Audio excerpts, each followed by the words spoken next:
Quel est ton niveau de français? A1, A2, B1, B2 ou peut-être C1, C2? Dans cette vidéo, je vais te parler des différents niveaux du cadre européen commun de référence pour les langues, afin que tu puisses définir, évaluer ton propre niveau de français. Salut, je m'appelle Jordi, je suis professeur de français et créateur de Le French Club, le club de français 100% en ligne.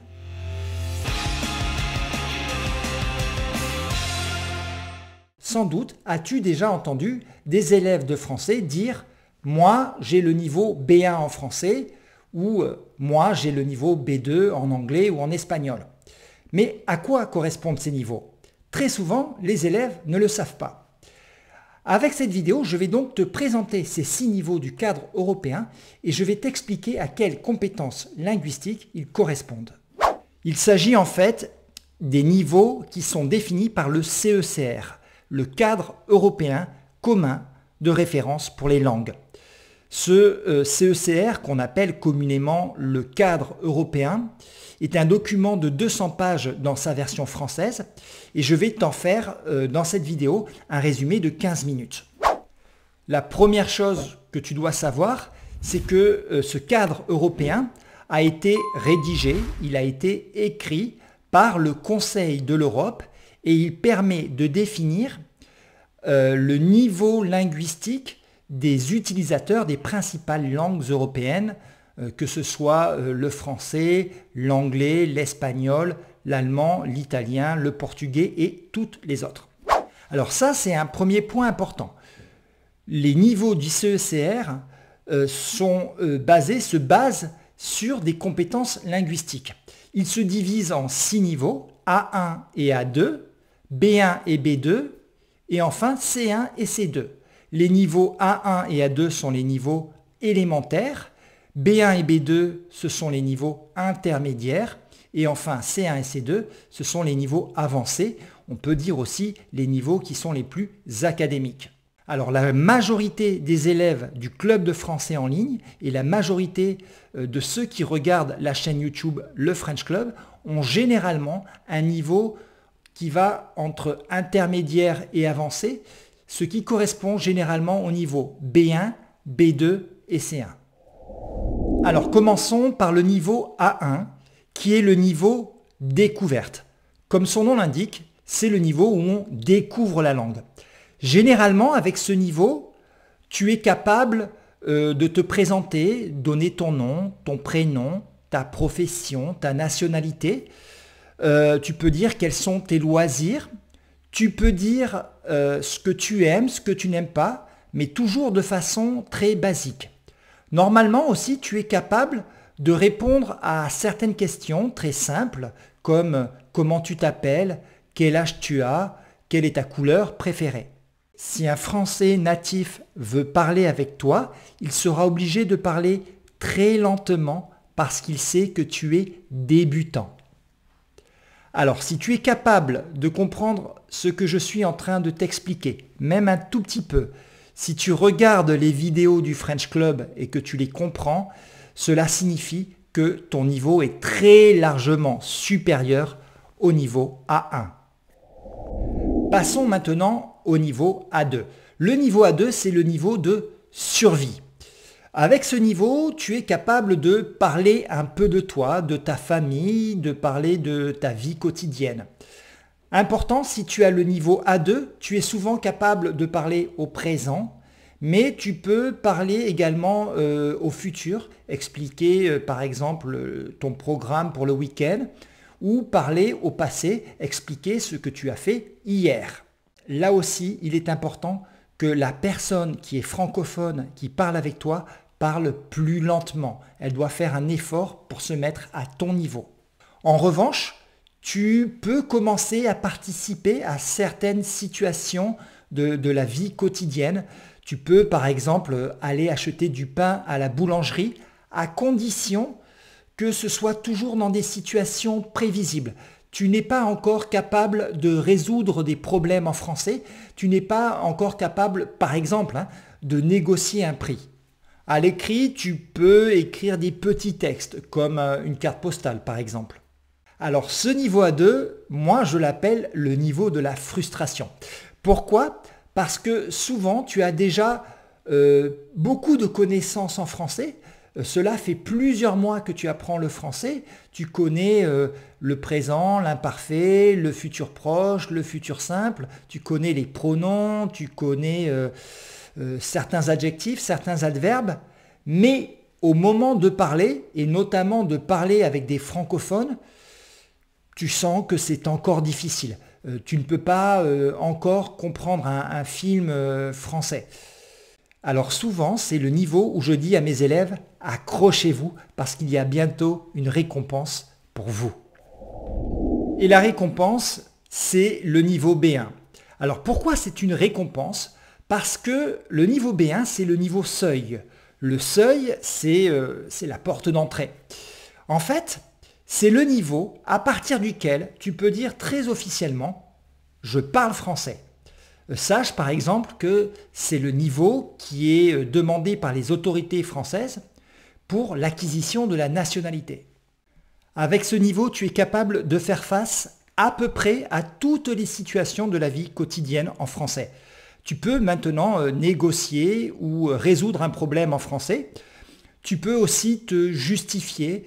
Tu es capable de, ça c'est très important, tu es capable de donner tes sentiments. Quand une personne est capable, quand un élève de français est capable de donner ses sentiments, c'est souvent qu'il a au moins le niveau B1. Chose très importante également, c'est que les personnes avec qui tu parles n'ont plus besoin de se mettre à ton niveau. Elles n'ont plus besoin de répéter, elles n'ont plus besoin de parler plus lentement, elles n'ont pas besoin non plus de faire d'efforts particuliers pour t'écouter.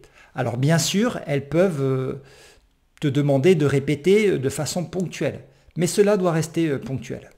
Niveau B1, attention, danger. Jordi, lanceur d'alerte. Le danger pour les élèves du niveau B1, c'est que comme ils peuvent faire face à pratiquement toutes les situations de la vie quotidienne, certains pensent qu'ils parlent déjà très bien le français et c'est rarement le cas. Un élève B1 continue de faire des erreurs, son vocabulaire n'est pas encore très riche, son français manque encore de précision. D'accord ? Et le problème, c'est que certains vont rester bloqués à ce niveau parce qu'ils ne ressentent pas le besoin de progresser.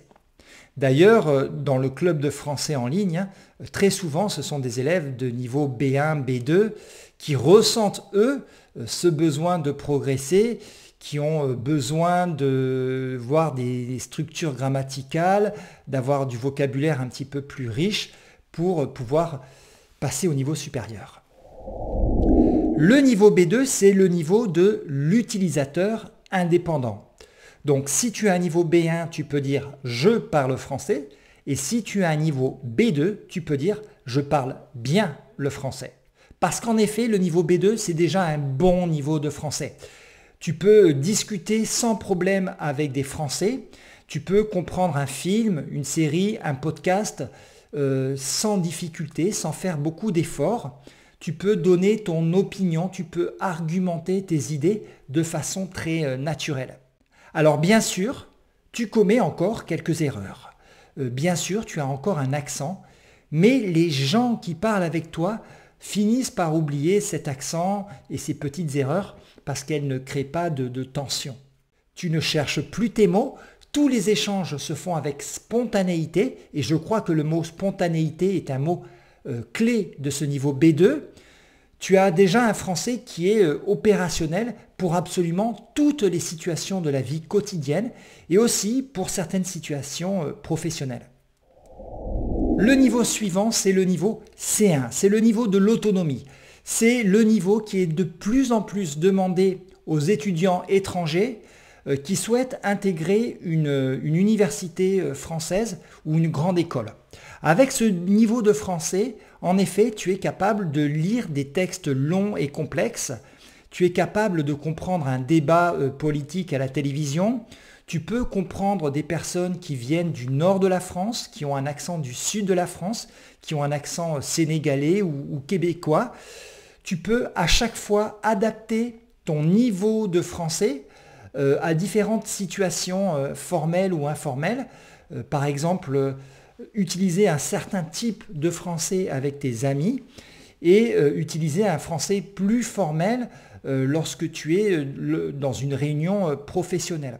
Avec ce niveau C1, il est aussi possible pour toi de faire une conversation téléphonique dont la connexion serait très mauvaise ou faire une conversation téléphonique dans un environnement qui serait bruyant, avec beaucoup de bruit. Donc tu es capable de faire tout ceci de façon très naturelle. Malgré tout, le français reste une langue étrangère pour toi.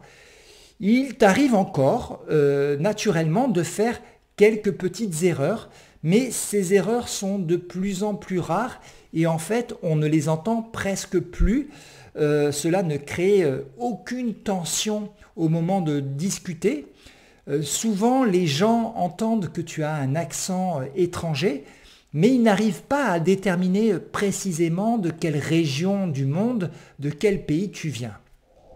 Et voici le dernier niveau qui est le niveau C2, c'est le niveau maîtrise de la langue. Alors contrairement à ce que beaucoup de personnes pensent, il ne s'agit pas là de parler comme un français, comme un francophone natif. Même si tu peux avoir un petit accent, un très léger accent, tes connaissances en langue française sont souvent supérieures, voire bien supérieures à celles de beaucoup de Français.